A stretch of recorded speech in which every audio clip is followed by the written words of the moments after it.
Jules, we don't just want to criticize Manchester United. No, that's true. But I do want to stick with Antony a little bit. We'll come up to Liverpool very soon and how great they were.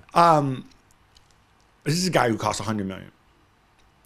And I feel like he had a shot that was okay. And then the other best thing was when he went and he kind of, trapped the ball. Controlled the ball. Like, there's nobody near him.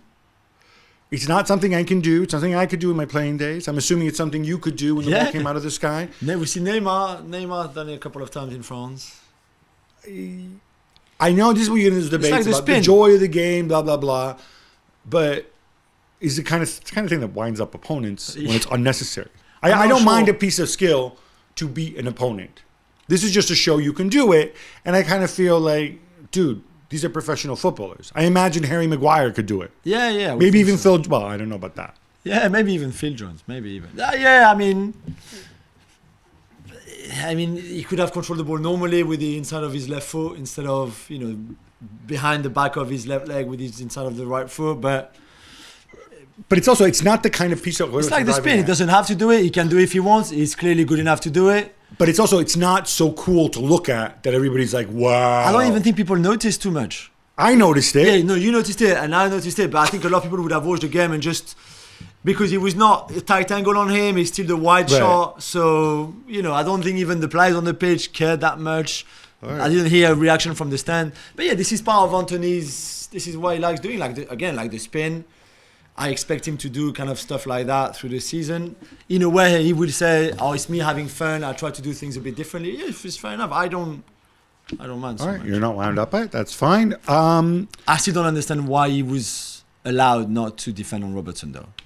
I really don't, and I don't buy. You don't think it was part of the game plan? You think it's just him wandering off and doing his own thing? But if it was the game plan, I think it was stupid. And I don't even think why you could think, because if Antony doesn't defend, he'd be left on his own, and Robertson would think, hang on a minute, I've got Antony there, he's too threatening, I can't go forward, I need to stay. It's only Antony. It's only Antony. Like, as if Liverpool, Van Dijk and Robertson would think like we can't leave him on his own.